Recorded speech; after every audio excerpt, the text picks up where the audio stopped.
Hey, you all. Welcome to Disrupting the Drift. I am Baron Baptiste. This is the place, the space where we can explore truth in life, truth in business. Today, we're going to talk about what it is, what it takes to be an entrepreneur. I have a good friend of mine here, Aaron Hagman. I got that right? You got it right, buddy. All right, good. Aaron or Aaron, that'll work. I answered to both. Yeah, good. So, Aaron, what I want to explore with you, what I know about you is you're a phenomenal business guy, and at heart, you're an entrepreneur. And I one entrepreneur to another, I'm just super curious of how that journey has been for you. I know you've had a lot of success, and I think there's just people listening that are in their own journey of either being entrepreneurs or they're curious about it. Maybe they're in a job or in a position where they're an employee or a contractor working for someone, but they're really interested in, breaking out on their own, exploring this journey. So maybe we could start with you just telling us, what do you do for a living? Well, these days, what do I do? Where to begin? You love that question. So open-ended. I've been an entrepreneur my whole life is really the beginning of that answer. I have owned all kinds of different businesses, from an HR technology platform built for contract workers to a professional soccer team to marketing companies to everything in between. So I've done that. I've built and sold a business recently, last year, in fact. And these days, I still dabble in all things entrepreneur and play with lots of different businesses and consulting and advising and things like that. What do you love the most that you're either doing now or have done in the past? What do you love the most about being an entrepreneur? Or is there a certain form or a business, a certain form of entrepreneurism that just lights you up?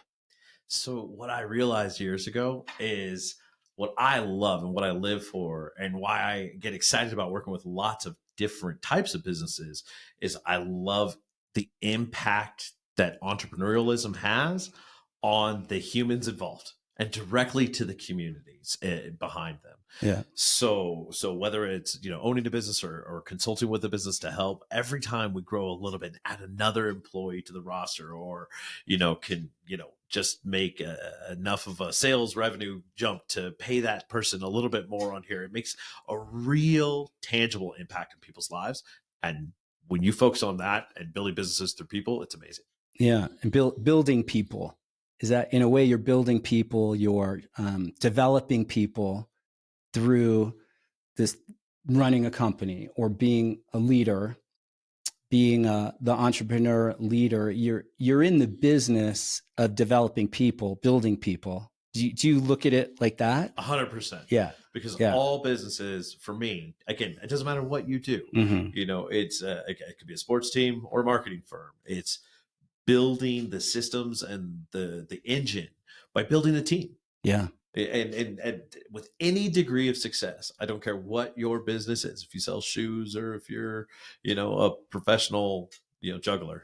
Yeah. I don't know. Just making things up. Yeah. But they all take team building behind it after a while. So that's really what it's all about. And when you look at that as the focus, that as the base of, this is what being an entrepreneur is building and leading teams. Yeah. Then to your question, professional development becomes a core competency, a core focus, a core thing we do as leaders all the time is bringing people along and, so they can then bring your business along as well. Yeah, very good. So when you speak of, like a little bit ago, you said, well, what really you love about it, being an entrepreneur, is the impact it has on people. And is that the impact when you speak to building teams, creating teams? It takes teams in the building of teams and building of people, individuals. Is that the impact right there that you're speaking to that lights you up, that you enjoy? Very specifically. So, give you a story. I can think of when I'm building my HR company, the one I sold last year, years ago, at kind of an early stage of its growth, and you get your first real team of a dozen team members, right? But with that came my first leader, right? A career oriented position, and somebody that was with me 15, 20 years later when I sold the business to the end. And that journey along the way, I created that job. Very proud to say I created that job. And then behind that, this individual is able to get married and buy a house and have a family, and and then, get back to his church and, his community, and shop in his local grocery store. Like, I think of ripples in a pond. Wow. And very tangible impacts. So those are the things that, even if you're moving forward 1 inch and you create one new job in the next year, it's a huge, huge win to me. Yeah. Oh, I love that. And you're building lives, not just core professional competency or skills, but you're really building lives and what's possible for people from career, their work, because how much of our time is spent in work, a great majority of it typically.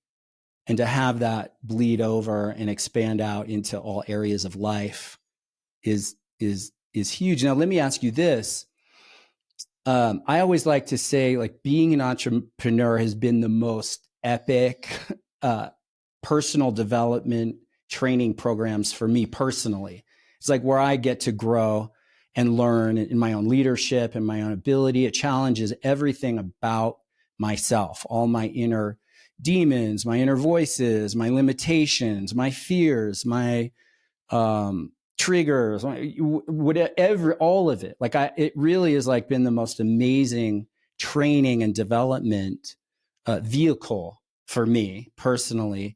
But then the part that, is it like that for you? I guess that's what I'd like to point to, because it's one thing to develop people, like what you're speaking, to build people. Well, the ceiling stops with us, I think, as a leader. Like, so the leader has to keep growing and developing in order to keep bringing people along. Does that make sense? Something like that? I completely agree with you. Yeah. And I have a million thoughts in my head. But one, when you grow your business and you scale your business, with a new size, if you're 3, 4, 5, 10 times bigger, you, as the top of the pyramid and the leader, have a new job.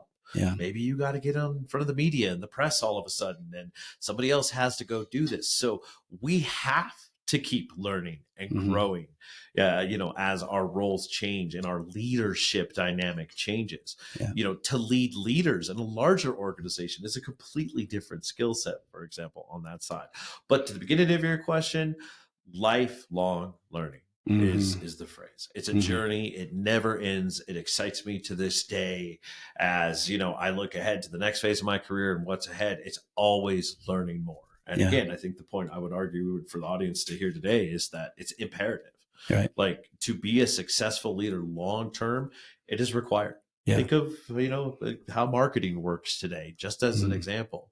It is so different than it was obviously 20 years ago, but even 5, 10 years ago with social media and this and that, and how things change. And the same could be said for finance, for this and that. So got to stay on your learning game. And it's, if you're into it, it's an exciting part of the journey as well. Yeah. Well, marketing, it's interesting. The whole, whether it's marketing, advertising, like the world has moved digital. Yeah. And some of the principles maybe carry over, some of the psychology, some of the principles of whether marketing, advertising, but then now it's like in this digital virtual world, it's a different animal. Is it for you? Yeah, I'll give you an example that I'm thinking of right now as I sit here, as we're talking, is at my company, we used to recruit drivers. Right. And it's advertising, recruiting, you're putting out ads, getting people to respond to it. Hey, come, be a grocery delivery driver with us, what we now know as the gig economy. But I used to do that in the 90s. And in the 90s, it wasn't digital, obviously, in this sense. I had a rep at the Penny Saver. And if you knew what the Penny Saver was, where it show up in your mailbox, you get the wanted ads for the week and the coupons and the jobs and things like that. Flash forward to when we ended up selling the business last year, 26 years later, it's a scenario where it's completely digital, run by algorithms and pay-per-click, ad campaigns and things like that. And post on social media over here and this and that. So I love the way you put it, though. The philosophies, the psychology, of effective advertising still matters. You still have to have that talent, the creativity. Yeah. But the how we execute things in this example absolutely changes. Yeah. So let's talk about your business that you sold. Like, I'm curious. So 26 years ago, you started that? Yeah. And then, and it moved from, was it more brick and mortar? Like, because 26 years ago, digital or online was new, mostly. What was it? Or yeah, very new. Yeah, email was something you had to explain. Yeah, to people sometimes still. yeah. So, well, firstly, what do you want to? What type of business? I mean, you can share as much or little as you like. What type? And how did you get into that business specifically? Was that your background, or was that just a whole new learning curve from the beginning? And then, what was the learning trajectory there? I'm curious, like from brick and mortar, because I'm curious for myself, coming out of a brick and mortar world and enterprise to now more of a virtual digital reality business.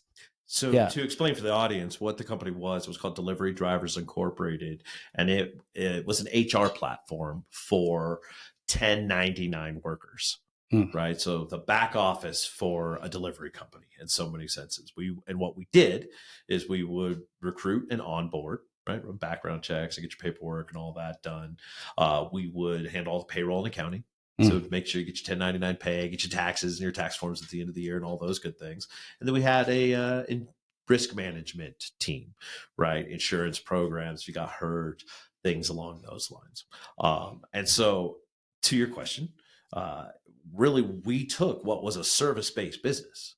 So, everything was done manually. And, when we started it 25 plus years ago I'll go back to the recruiting drivers examples, right? It was call us and here we had a pager, leave the number here, we call you back type of thing if you're interested in the job. I mean, it's a very manual process we took a service-based business that onboarded and paid drivers and this and that. I mean, we would cut checks, put them in the FedEx envelope, hope it wasn't snowing in Memphis and the checks got there on time.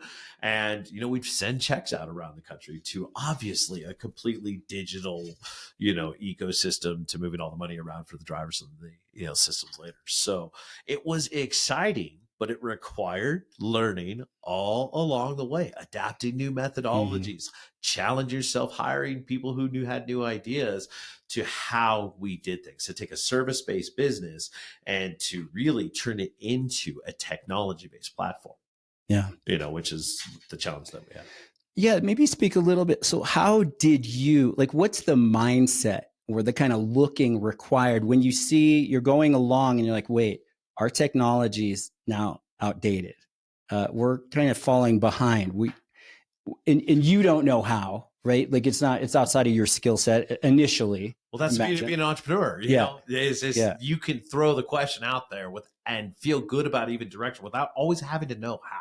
Yeah. You don't have to have the how always solved. Yeah. There's very smart people, if you believe in team building, that often will be able to bring those answers to it.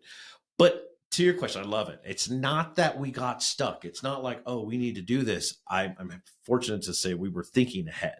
And to give the live example for this company is we paid drivers manually. And I had a lady on my team. She came in, full-time jobs, great job. I was very proud to have created this job on my team. Like, yeah, $50,000 a year, bookkeeping on my team. This is awesome. This job didn't exist 6 months ago, whatever. Anyways, and so she came in and we got to a point with our clients and how many drivers we had. We had about 400 or 500 drivers in the program. And she was hitting about max, like what she could do, with our systems, with our manual ways. And so I actually had a conversation with myself, which is, well, I could hire, her name was Pam. Hi, Pam, if you're listening. I could hire 2 or 3 more Pams because I had goals to get to 2,000 drivers. And so I'm like, I need 3 more Pams if she could handle about 500 each, if you follow my math here. And so I was like, or let's look at other ways. And let's look at, is there ways to automate some of the steps of the process, to look at how we're doing things, to streamline it, to make it better, to systemize it, to automate it potentially. And, that's what we did. And then did again and did again and did again and did again for 25 years, like painting the Golden Gate Bridge, and just go back and then hire new people who just popped out of college because, they weren't around 5 years ago, and suddenly they've got new ideas and new technology ways how to do this. So yeah, I wasn't even making those decisions by the end of it all. Yeah. No, very good. So to kind of summarize what you said, so I want to make sure I'm understanding it, is you had a goal, a target of 2,000. Right. 2,000 drivers. You were at 500. Right. Yeah. And then you maxed out with your one employee, Pam. Yep. Yeah. Manually. So then right there is like, okay, I could hire 5 more people doing the similar kind of manual work activities, or you didn't look there though. That was an option. You looked to at the time, the internet actually. Okay. So we built a very early website. It's probably like 1998, 1999, and built a very early website that just let our clients, instead of just sending everything, and let them submit the information to us. So it automated a huge piece of the process early on, and it let Pam suddenly handle 1,000 drivers. Oh, I love that. Right? I love that. And just because now her capacity was opened up because she didn't have to do this piece anymore, because we had a means of collecting the data in this example. And it also made it more accurate too. So it just helped. But just one example, and it got us there. And then by the end, we were paying hundreds of thousands of drivers with a team of like 5 people all these years later. Yeah.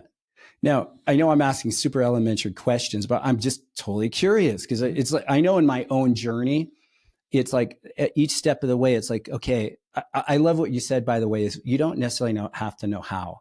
In fact, I think how is a pretty mediocre place or a mediocre question. Like, how are we going to do that? I think that's a very limiting place to look. I actually would say you just want to, well, I have a saying, the answer to how is yes. So if you're a yes, like you wanted 2,000 drivers and you're a yes for that, and that's what you're going to make happen, then you figure out the how. And maybe you bring people in that have the know-how to get you where you want to go, but you didn't need to know how. Exactly. Yeah. And that's the right answer there, because I went and found somebody that knew how, said, hey, I have an idea on how we can let you handle more. Yeah. And we added somebody into the team that started to help, and we built something and, took that step. Yeah. But I think what matters, because I completely agree with you. Yeah. How is a limiting question. Mm-hmm. It's a fundamentally limiting starting point for trying to solve a problem. Yeah. I coached and teach these days to talk about why. And I think in this example, the why of the story that I haven't talked about is what really mattered. Because when I said, well, why are we trying to do this? Why wouldn't you just go hire 3 more people? Because the why here was I wanted to win, and I wanted to make a better scenario. And what I mean by that is, as soon as my one employee could handle 4 times the workload, I knew, 1, we were making more money as a business and we could grow. And 2, I knew and had a plan that I could make a better job for that one employee. So I could pay that one employee quadruple their workload, but double their pay, and everybody's still winning. The business is expanding and scaling. So we turned a $40,000 job into, at the time years ago, into a $60,000 job, a 50% increase in pay at the time. Yeah. And the job was better, more stable. My team's building. Like, this was the mantra and the philosophy from day one for me, for always building the businesses, to create amazing environments and the best, place to be. Wow, I love that. And I know that about you. It's partly why I was like, oh, I've got to get Aaron here on the podcast, because I know that you are so people driven, people first. Maybe you have the why and the vision first, something like, maybe you can talk about how it is for you, but how I observe you is there is a why at the core. You have a vision, and then you're about people. And you have, there's something about attraction too, in my experience, attracting from vision and a solid why. And then you have clear targets, but the people, you have a way of attracting great people. I've seen that about you. The people around you are, they're great, and you're great with them.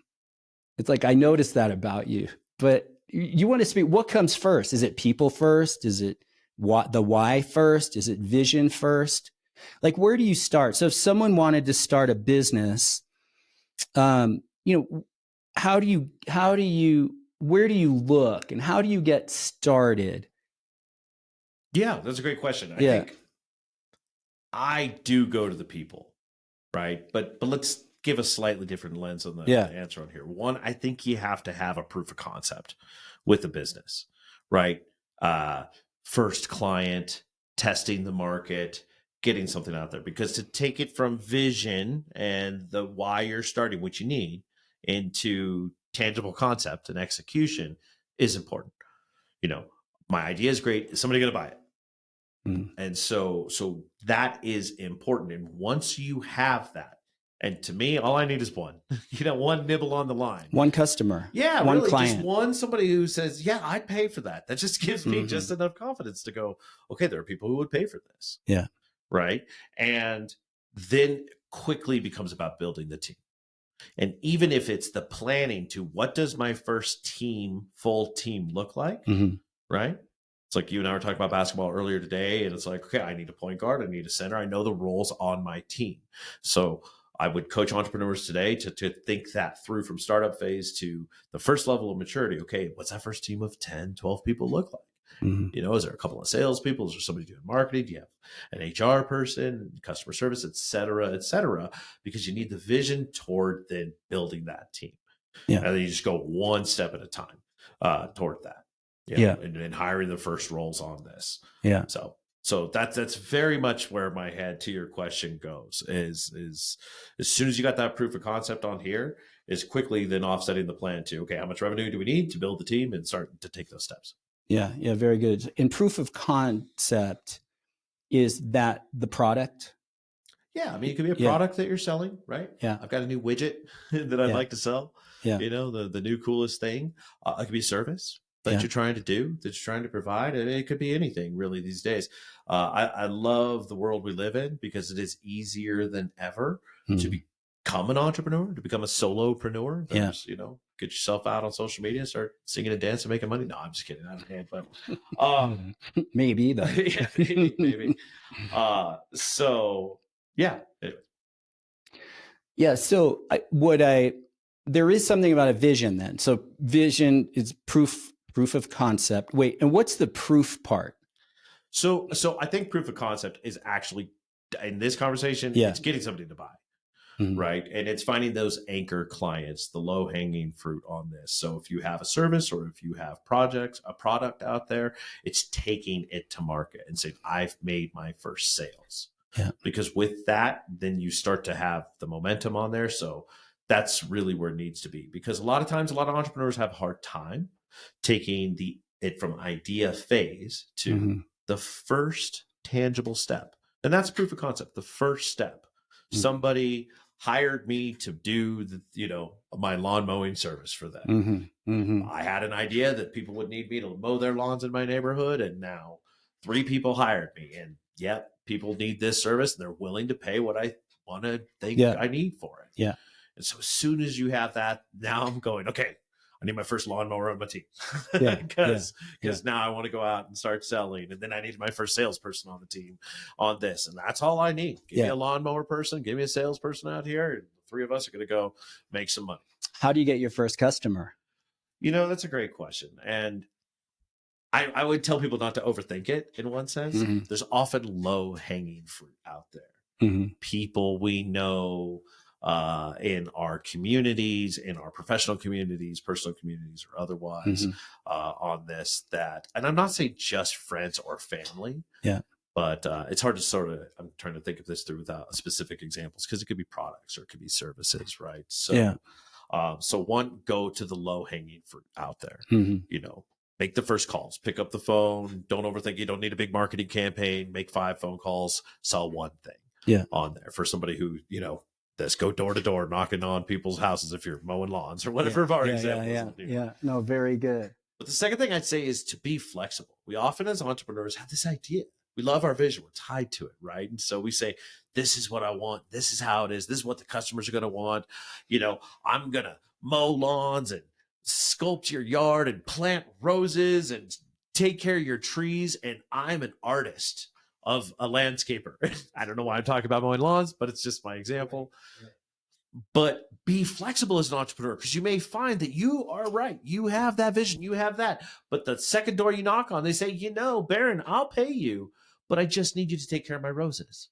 Yeah. And you're like, but here's my whole thing, and I'm going to do this. And I'm like, but I just want you to take care of my roses. Yeah. So be flexible. You'll learn what the customers want. You'll learn as an entrepreneur to have that agility to react to your customers appropriately. Yeah. And there are probably customers that want the grand vision of the whole package, but so take that early Monday, those early sales, because that momentum matters. Yeah. And it's just one step at a time. If you're providing real service, value, contribution, it's like you win people. You win, like whether it's a lifelong customer or a cycle, or they tell their friends, word of mouth. And if you're really providing something of value, in my experience, you just very naturally from one, you start to grow 2 clients or 3 or 4. But you're getting, as an entrepreneur, you're getting yourself into a game now. Yeah. You're getting yourself into a cycle that it doesn't end. Yeah. So, because customers have a life, right? They're with you for so long. They sell their house and they're not having you mow their lawns anymore. Yeah. Why are we talking about lawn mowing? I don't know. But so because you do need that, because then you're going to have to see, how long do they go? What's my retention like? Because, when you get big enough and you have 100 customers, man, I have 95% retention. That's amazing. Right. All I hear as a numbers guy is you lose 5 customers every month. Yeah. Cool. So I just need 5 new customers just to replace them. So you got to think about building that engine and starting into that process, and one step at a time towards it. If I put my yoga teacher hat on, or yoga studio, small business, providing a studio space with classes, and I'm the sole teacher, it's like, okay, right there, I have one. If I can get one student in the door and provide a good experience or a great experience, they'll be back. And often they'll bring someone else back, or they won't be back, but then I need to get someone else into the door, and I need to keep delivering a quality experience. And then pretty soon it's like people multiply through word of mouth. A little bit, but I'd say again to our audience, like, somebody came to your yoga class. Yes, it worked. They're here. My vision came true. Now get to work, because there's a lot of other people. Somebody bought it. You've been proven right once, but now go get to work and go get marketing and get selling and do all those things. And yes, provide the good product, and the word of mouth will come. But at the same time, go on this sign with on the street corner with the sign, twirl it around and say, come do yoga with us. Play a bigger game. Get out on the soapbox and get the word out, not just waiting for it to come to you. Is that also? Yeah. Because proof of concept is just that. Yeah. Right. What are we talking about? We're talking about, like, literally, and I love the conversation because I don't talk about this much, but the first step, right? Great. You're learning to walk. Yeah. I've said momentum a couple of times. Great. Yeah. Don't fall down. Take the second step, third step, fourth step. You need more customers. Like, have that class, do it again. Yeah. And just get to work. Because proof of concept is that it should give you the confidence as an entrepreneur that you weren't crazy. Yeah. Somebody's going to pay me to do this. All right. I've done it.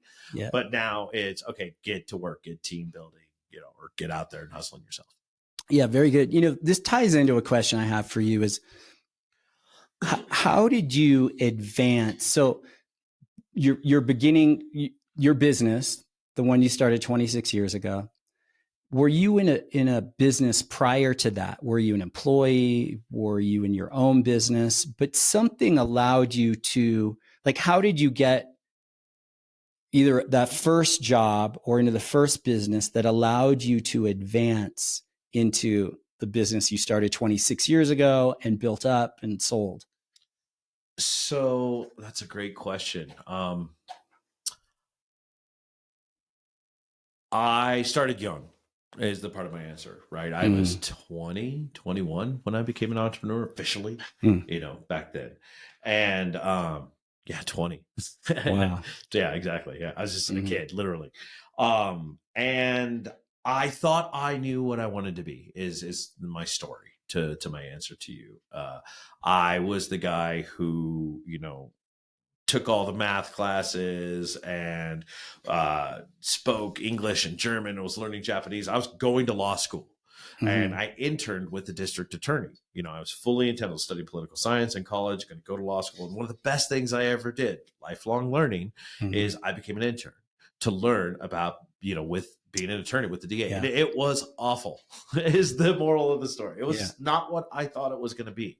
It wasn't, Perry Mason on TV with, wearing nice suits and, making a court case in front of everybody. And it was that. It was a dimly lit office, maybe no windows, paper cuts and manila folders. It was terrible. It wasn't what I thought it to be, but it was a great thing to have experienced and realized that just wasn't for me. At the time, my college job then was hustling as basically what we now know as an independent contractor kind of food gig delivery driver. More doing restaurant catering in Orange County in Southern California where I was going to school and such, but just doing that. And so I was working as what we would call a solopreneur now, working for myself, doing the hustle. Like I realized I've kind of always worked for myself. So had the opportunity then with a couple of companies in Southern California to build this back office.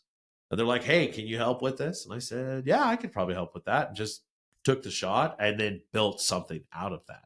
And again, where did my passion come? I did not grow up, as a kid going, man, I want to know in a human resources company. Woo! That's my dream. I want to be a fireman. When I was a kid, right? I want to be a firefighter. Was not my dream. But what I realized became my dream. And what got me up every day was going to work and becoming the servant CEO, working for my team. What's in your way today? What can I get out of the way to help you do your job better, to help you win? This was the talk track. This was the idea. And the love of people that I have and building the businesses became kind of a thing where, at the end, my team didn't always let me talk to the clients because, I defend my team at times, get a little feisty with the clients. And they're like, no, that's okay, boss. We got it. So, So because that's to me what it became all about. No, very good. So is there something in there? So you're there for the team, building servant leadership. I hear you, you're serving the team to serve the vision of the business, let's say. And as CEO, as leader, would you see yourself, or would there be a practice of sharing the vision? You sharing your vision for the company? Yeah, especially as we got larger and larger, it became more difficult for one, but secondly, more important to do because, you got a large organization where there's people all the way down the org chart now that don't have interactions with senior leadership on a daily or basis or regular. So we called it Vision In. We built a plan.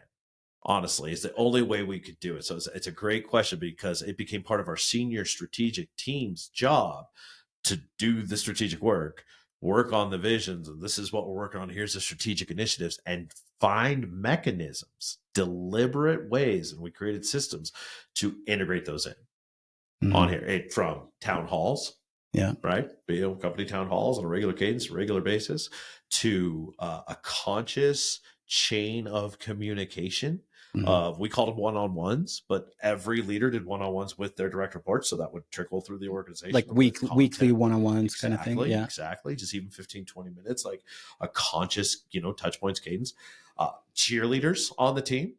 You find your cheerleaders. Here's great advice for entrepreneurs and early entrepreneurs is find the cheerleaders on your team when you're talking about things like culture, talk about things like vision, because they're going to be the ones that grab onto it and they're sitting right next to their coworkers and suddenly they're the believers and you'll find them. You'll know who they are. And it's okay. Not everybody's a cheerleader. They're small in the population on here, but I'll stop rattling off things, but these are just examples that's very good. Question. Vision In. Vision In, and would that include the battle plan, so to speak? I call them battle plans where everyone knows what the battle plan is. So there's a vision. The battle plan is how things kind of are going to move forward. You give people a sense of what areas of the business are doing what. I mean, there's something like that you would do. I'm big on goals. Yeah. Because now we're getting into a conversation for me about goals and alignment. Yes. And alignment, I think, is one of the primary functions of leadership team, right? What's Jim Collins' book, Good to Great, differentiates the differences between, good organizations are working in the same direction, but great organizations are working to the same goal on this. And so that alignment towards what's the goal to me became goals. And we would very much share goals. hey, our goal was to get 20 new clients this quarter. We would put thermometers on the wall like it was third grade. We were filling it up, and here's how we're doing so far. So a lot of transparency, a lot of sharing, so that even the operations team do, like, here's how the sales team did last quarter. And these things would be shared in newsletters and through, again, conscious methodologies. Yeah. Very good. And then did you know, so here's a question, maybe sidestepping a little bit, but did you know at what point did you know you wanted to sell your company? So you're building it up, you're innovating, you're keeping it current, you're expanding, you're growing your numbers of drivers and clients. Selling a business is an interesting thing because it can happen whether we wanted to. People can come knocking on your door, want to buy your business. So I teach and have always believed in the philosophy of run it like you're going to sell it. So for me, it was a matter of training and learning and discipline and preparation to always be running best practices as if, because selling a business can go a lot of different routes, lots of different types of sellers. Even if you say, wake up one day and say, I want to sell my business, the next question is, who are you going to sell it to? Am I going to sell it to a competitor? Am I going to sell it to an investor? Am I going to sell it to my brother? How's this going to work? Yeah. And so they can go so many different ways. And so being prepared is the answer of where I'm coming from on here. So running clean books, having external audits, having conscious people, systems, and disciplines, and all the things that inevitably the opportunity came to sell. And in my case, I ended up with a great client that really loved our services, and I saw that opportunity. So we were like, hey, maybe we have a chance here. So we cultivated that and took advantage of that. But the only reason we were able to do that in that moment is because we were prepared before that. Yeah. If the opportunity knocked on our door and we woke up and said, man, we better get our act together, start cleaning up books, it would have never been there. Yeah. You weren't in reaction. You were in creation for a long time. And organization. The organization's a part of having the organizational discipline. Yeah. I am not the entrepreneur to have my car payment run through my businesses. Yeah. And so many of my friends are like, but your taxes. And I'm like, but best practices. Yes. I'm with you on that. 100%. Yeah. Very good. If you could go back, so before I ask that, you sold the business. Yes. Almost a year ago now. Yeah. Almost a year ago. 2022. And this is 26 years in the making. Yeah. Like that business was would you call it your baby, your project, your life? It was your life for a while. Yeah. It got really busy. It was definitely my job for a long time. Yeah. But I've owned lots of businesses over the years, but this was the largest one that I had, built over time, and then ended up kind of being all hands on deck and really became my focus for the last few years of the run as well. Yeah. How many employees about? We sold it with about 90, about 120 actually, like frontline team members. Yeah. On our side, and just hundreds of thousands of contract labor and contract drivers all over the country. And stuff wow. Like that. So. Wow. Amazing. And I imagine those people, the 100, what'd you say? 100, about 120, 120-ish, probably quality people too, that allowed is a part of setting the business up to sell.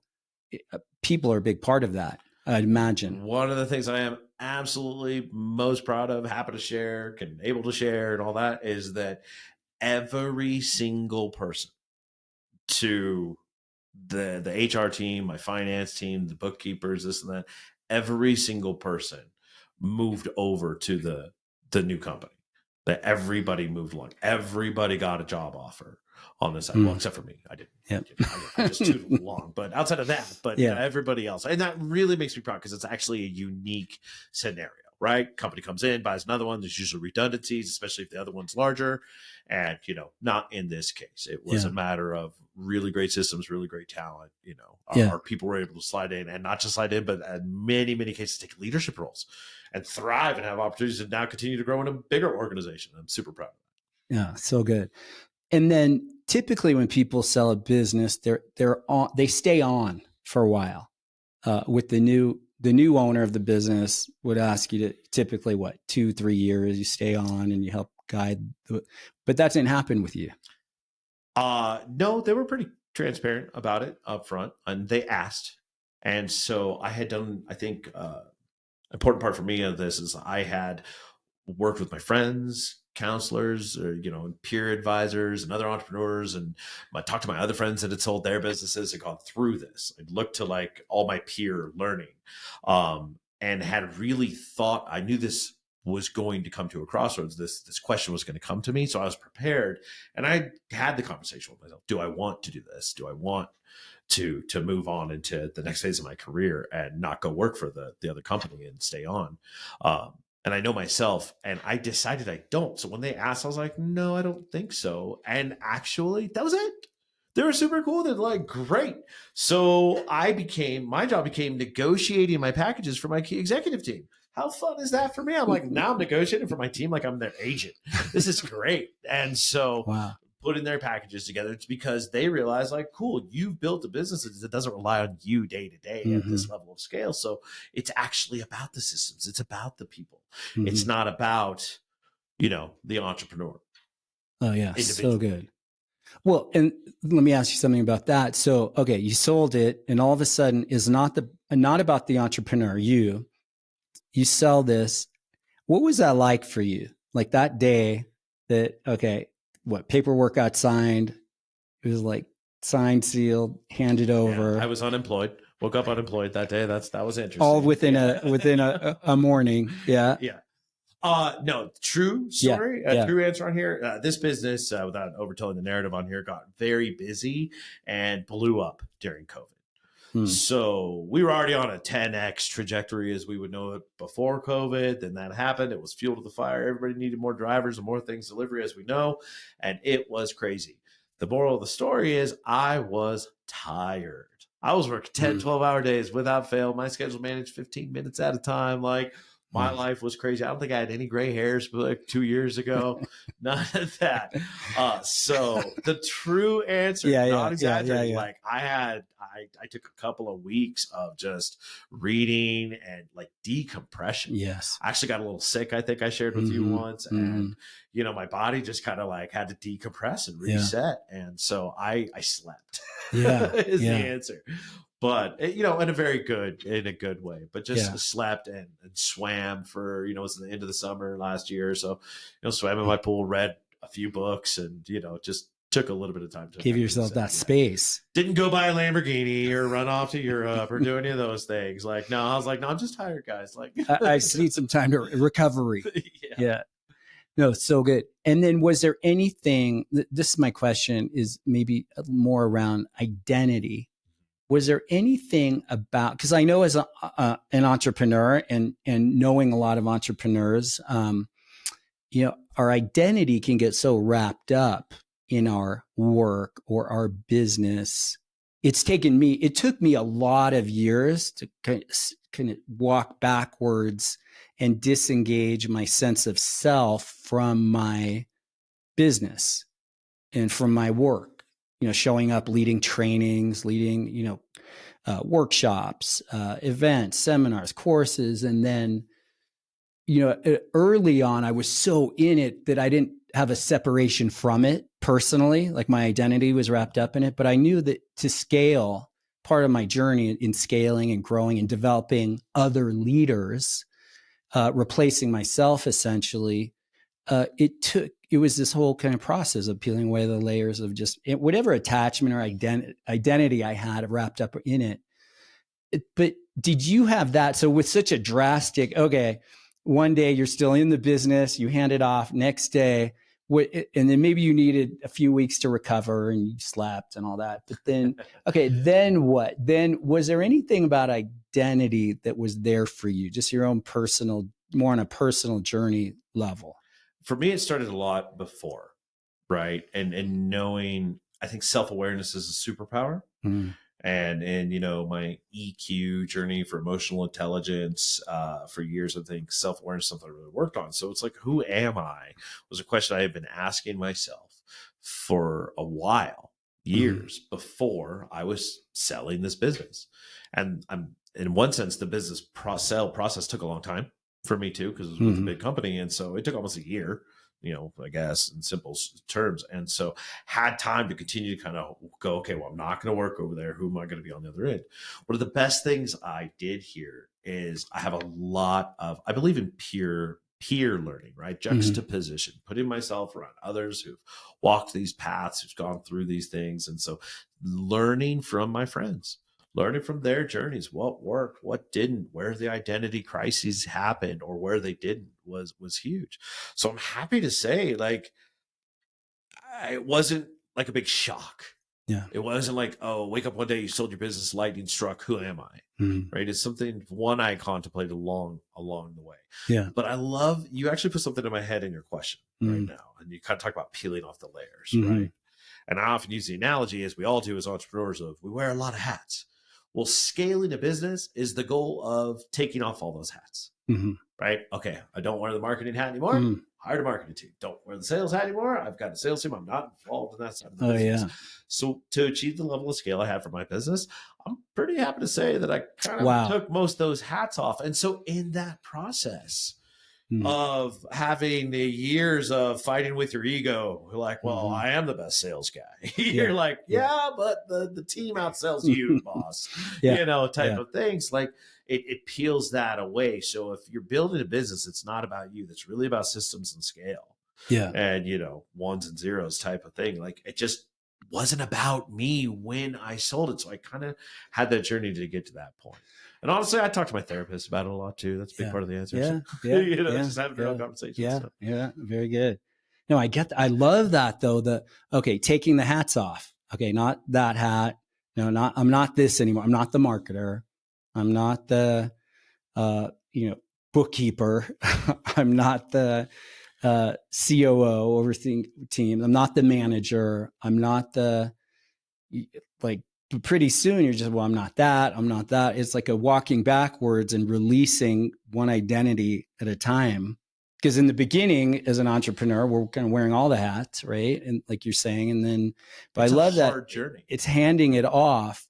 And I know for myself, there are certain hats that, I would always I had to really use a lot of discipline to not just want to grab that hat and put it back on. Exactly. And find a way to encourage, develop, empower, enable others in those roles to really own that in a way that was like as good or greater than I could ever do. Yeah. I had to get to a point where, when you're the owner, you have clients for a long time. They know you, they got your cell phone, they call you. And I had to learn a little talk track to say to a client, to be comfortable enough to say to a client, oh, if I answer that, I'm going to be stepping on Joe's shoes. Right. And your account manager will take care of that for you. Yeah. And I'll go talk to your account manager. That's a different answer than having to be the superhero and this and that. And that comes with that discipline and maturity of not just taking off the hats, but if you're just into it, you're like, I don't want to wear that hat. I don't want to take the customer service call. Let me let the customer service reps do it. So, that's so good. Yeah. I know that lesson, having to learn where am I undercutting someone else or bypassing someone else? I don't know if which has big impact. Always are. Every time you do it, if somebody on the team is supposed to do it, you always are. Yes. If you've got a sales team and you take the sales call, you're taking the commission away from your sales team. Go give it over to them. Let them get better as sales reps, right? Yeah. Anyways. Yeah, very good. And you rob other people of their opportunity to learn, grow, close the gaps. Fail. Exactly. Learn from the failure, pull out the gold and develop the skills. Well, let me ask you that. What's the number one skill someone should learn, like as an entrepreneur? What's a number one skill? All right. I'm just going to change the tone of our conversation because we can talk about coaching, self-awareness and EQ and all that. But honestly, I think as an entrepreneur, there's a certain point where if you don't have finance skill sets and you're not at a certain level of base skill and fundamentally adept at, being into the finance game, understand your cash flow, your balance sheet, your P&L, being able to read the statements, talk to those worlds. I mean, that is a crutch. Yeah. And every entrepreneur, I don't care if you Mhm. have a CFO and you have all these people, you Mhm. have to have that skill set to get into that. It's a great advice I got from a friend, Brian Smith from Uggs, about his journey in his business and his career and all that. Really adopted into my side. It's advice I would go back in time Mhm. and tell myself, Yeah. like, hey, go lean into this side of it earlier. Yeah. On this and get better and build a team and put resources around this side of the business, because inevitably, with more money, more problems, right? So Mhm. you got to manage all that with a certain level of success. Yeah. Oh, yeah. That's very good. It actually reminds me of, so Chip Wilson, the founder of Lululemon, has been a mentor to me. And this maybe like 7-8 years ago, I was in a rebuild of my company and wanting to scale and kind of take it to the next level. And I reached out to him and I asked him, what's the first place to start? And he said, well, first look at your bottlenecks. Where are you bottlenecked up? And then he said, the second thing you you need to hire a next level finance person, like CFO. You actually have to have someone who can take you or has been to where you want to go in the business financially. So if you want to go from 3 million or 5 million to 10 million, that requires what he was saying is you actually need someone who understands finance at that level. It's exactly right. You can't, it's not an add-on after the fact. Yes, that's exactly. Is that right? Does that make sense? Yeah.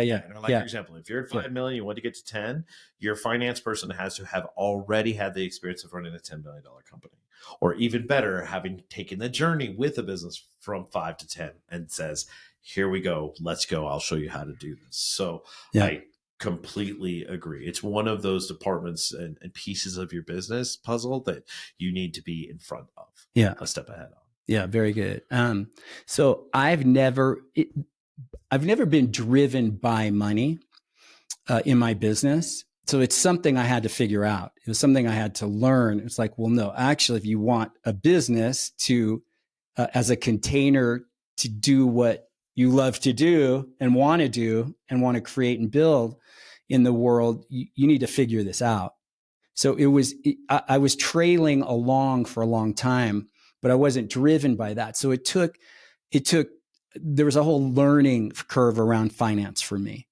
But how was it for you? Did you come in already pretty kind of savvy with finance? You have a natural knack for it, or was it something you had to learn? I'm pretty good with numbers. Yeah. And actually, that would be my lesson in here is I probably needed to have let go earlier. Right. Just because I'm good with numbers. My comfort zone is fall back into a spreadsheets and this and that. And, so I looking back should have hired more senior finance leadership early on. Now, I took the advice that we're talking about and I did that later.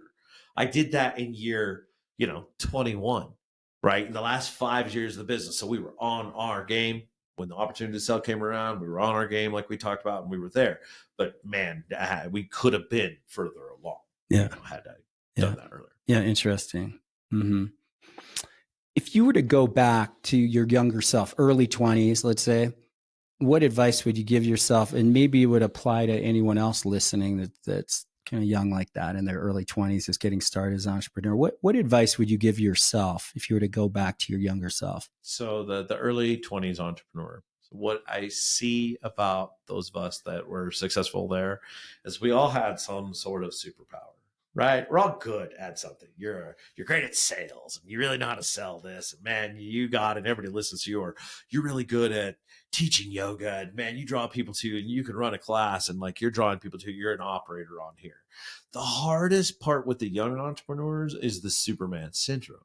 Getting the big red S off your chest. One-on-one. My coaches help work with me on is getting out of the way. And we tend to hold on to the thing that we're really good at far too long. Right. So my coaching example is this. I often run into the fact that as entrepreneurs, and it's hard to get away from, we're often the number one salesperson for the company. We will always be. Yeah.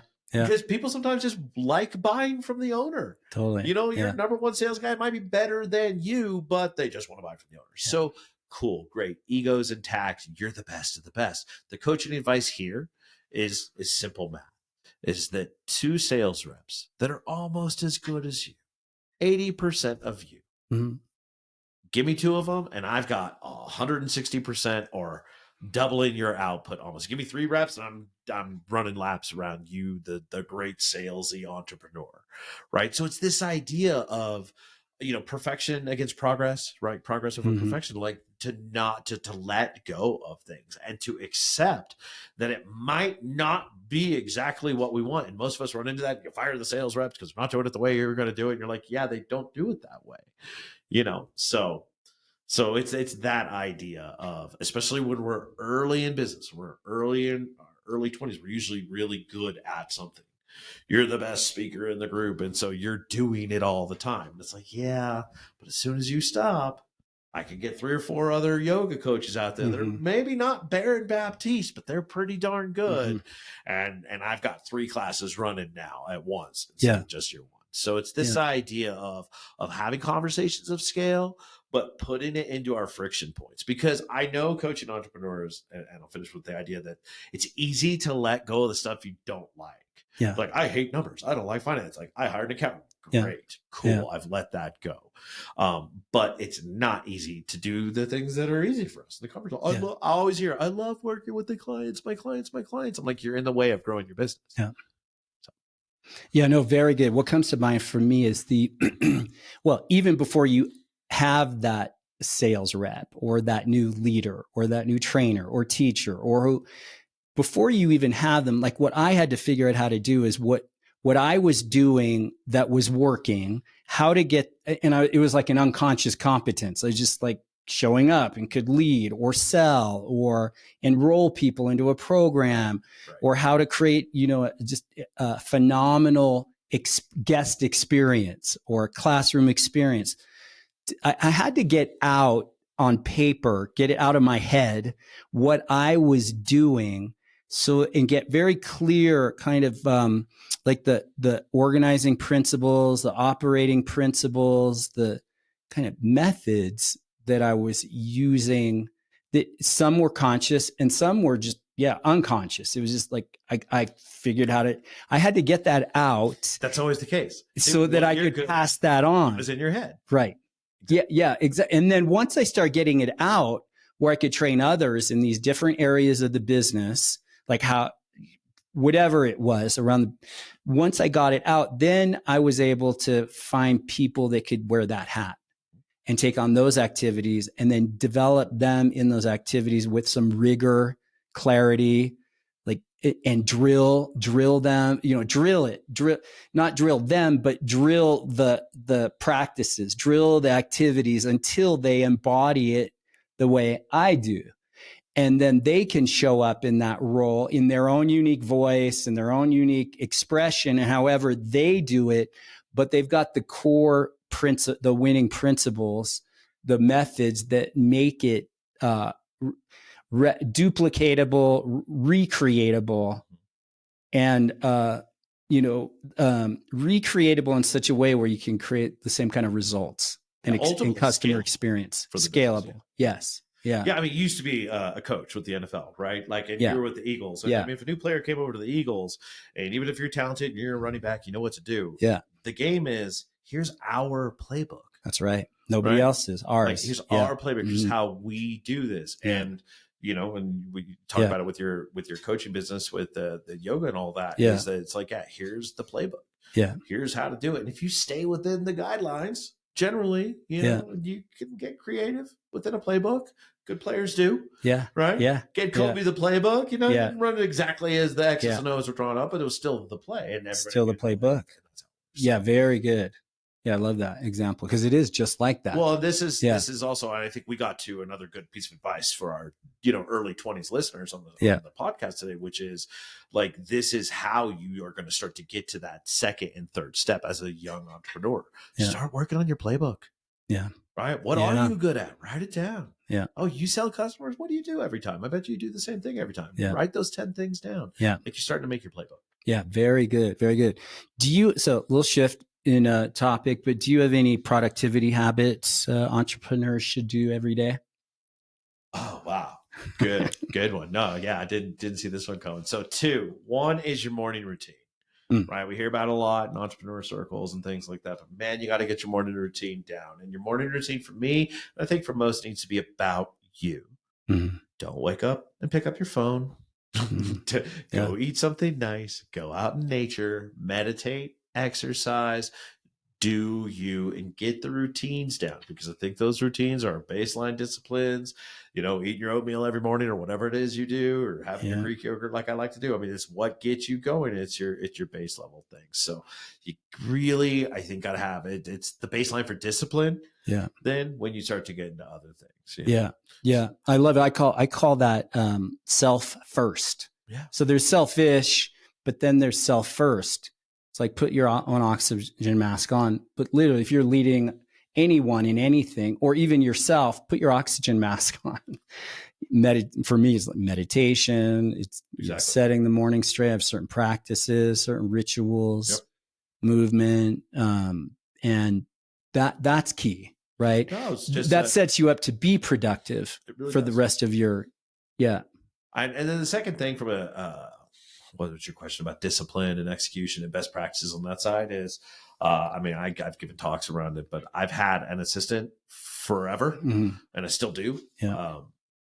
So really having somebody there that is, and we can go off on the whole assistant thing here, but that's there to help organize you, to keep your to-do list in front of you, to keep your priorities there, to help, with all of the madness that comes with being an entrepreneur and a CEO on this side is important. The mantra is, if you don't have an assistant, you are one. And so there are very important activities that can really drive an entrepreneur forward. So, I can, become a cheerleader for why an entrepreneur and a CEO should be an early hire, should have an assistant on their team. Oh, that's very good. Because the question there I was going to ask is, what would you tell a new aspiring entrepreneur? That'd be one thing you tell. Yeah. If you don't have an assistant, you are one. Truly, right? Yeah. So, yeah. Yeah. Yeah. Very good. And that moves your life and work and productivity forward. 100%. Yeah. 100%. It should be a scenario with a good personal assistant, administrative assistant, executive assistant, however you have it organized, that 1 + 1 should equal 5. Yeah. Yeah. Very good. What's the best part of being an entrepreneur?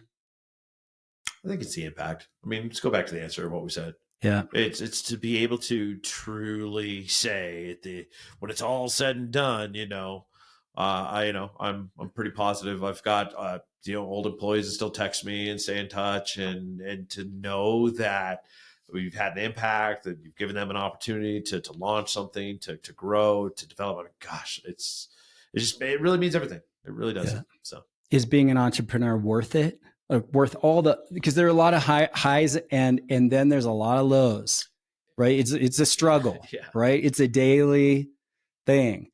I think yes. Yeah. My answer will be a little bit of a caveat. It's not for everybody, right? The statistics support that, 2-3% of the population sort of fits into the mold. But if it fits, it's energizing. It's awesome. It's what you do. It becomes a little bit of who you are in many ways. And so, I absolutely think it's worth it. Yeah. Yeah. Very good. Who is entrepreneurship for? What type of person? You kind of mentioned that a little bit, but what? Oh, that's a great question. Because let me say this, I believe the stats are something like only 7% of entrepreneurs, like people who start a small business, only 7% succeed. And only 1% of that 7 actually build a successful and financially sound company. True. Yeah. So what was your question? So who is it for? Who is being an entrepreneur for? And I guess I'm bringing these stats up because it's not for everybody. No, it's not. There's a lot of responsibility. There's a lot of stress, it's not for everyone to bear a burden of responsibility for other people, because every entrepreneur I know carries the weight of their team on their shoulders. Yeah.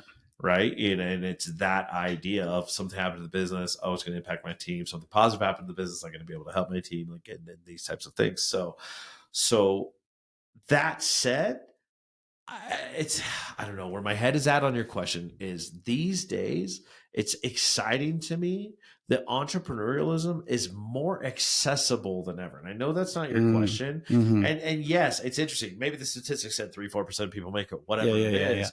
But it's crazy to me that to be a solopreneur these days with the technology we have and the resources in Easier the than world, it ever. is easier than ever. And Yeah, the world is so small. yeah, So I would never, I don't want anybody listening to be discouraged yeah, from it. I mean, take the shots. And if you're motivated and if your why is in line, and my why is I've learned, very much driven by freedom.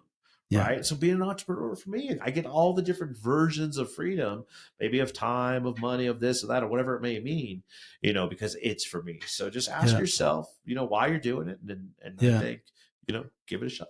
Yeah, yeah, very good. Couple, two or three final, like, quick questions here. Is one is, what's a popular piece of business advice you disagree with? Oh man. Hmm. It's a question I haven't been asked. That's my goal here. No, I know. That's the goal here. Stump the guest with Baron Baptiste. Oh man, something I disagree with. Yeah, I don't know right now. Honestly, I'm a little stumped on there. I'm trying to think of Yeah, something out there that I'm sure there's a lot.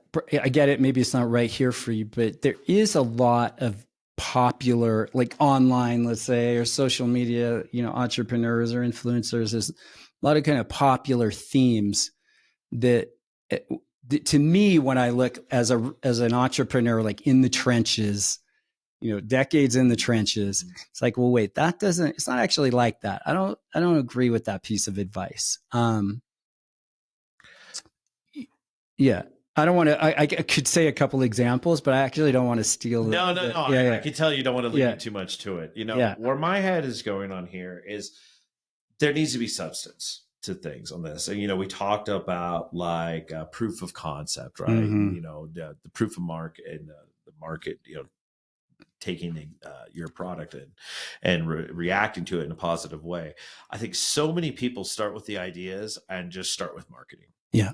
And for me, while marketing and branding is important, the idea of, we'll go to, say, the social media thing where I think you're starting to leave me with, like, the idea of influencers and things like that, Mhm. is it's all marketing. Yeah. It's all just Form. talking this game of like, hey, this is a good idea, but there's not if you look at it, there's not a lot of substance on there. And Exactly. so Yeah. it's not that doesn't matter. You got to have the brand, you got to have the shtick, you got to get people attracted to whatever your message is out there, but it can't be just that. Yeah. It needs substance and depth, right. and true value. Right. Yeah. So not there's a lot of just coaches, right? There's yeah. a lot of executive coaches out there. There's a lot of people out there in that context. And so, that haven't actually built something themselves. Done something. Yeah. Exactly. Yeah. So there's the idea that I think about often the expression that those that can't do teach.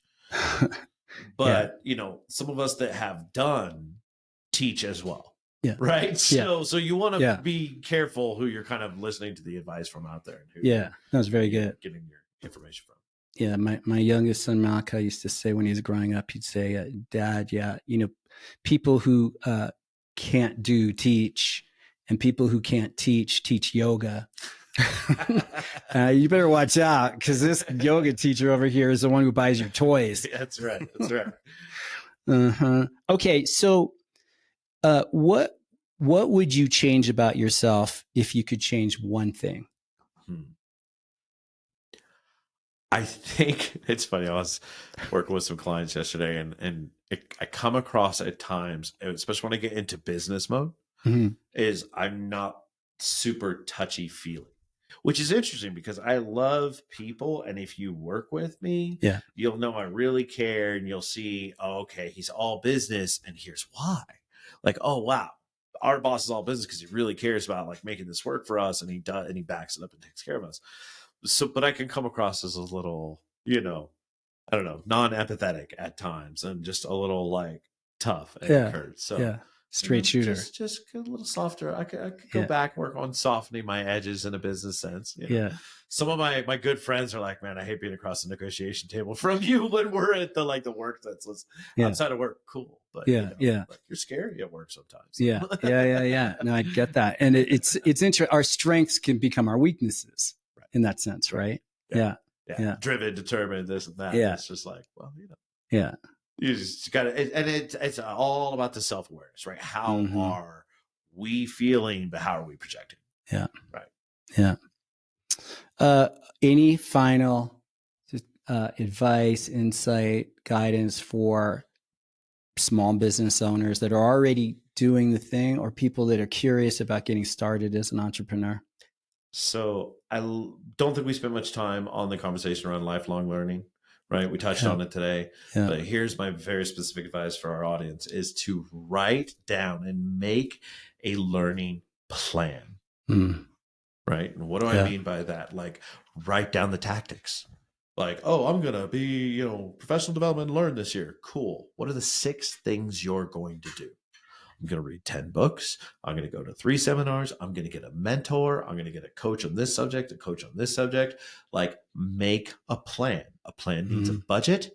Like take it seriously. Invest in yourself. You're working out at the gym and you have a marathon to run, right? You're going to make a workout plan. You're going to do that. So don't, half-ass it and the investment into yourself from your professional development. Self first. Make a plan. Yeah. Make a 6-month plan. Make a year plan. Don't look too far out because it's going to be a different plan for the next 6 months. Do it again. That's fine. Yeah. But lifelong learning can't just be a talk track for us. We have to put that into action. Yeah. My first book, Journey into Power, I have a concept in there about it's called growth is the most important thing. Because if you're not growing, everything stops there. If you're not continuing to develop, evolve, invest in yourself, self first, not selfish, not self-indulgence, but self first. You're giving yourself a vote that then allows you to keep moving because life's not static, right? We're contracting or we're expanding, and to keep the needle moving up in an upward trajectory. I love that. I love it. The world changes faster than ever. Yeah. Be a student. Days. Yeah. 2023, the world changes faster than ever. Yeah. And the world is continuing to change. So preparation. I love that you said that in the beginning of this conversation, something about the preparation, not waiting for the opportunity, but opportunity comes to those who are prepared. Yeah. What is the expression?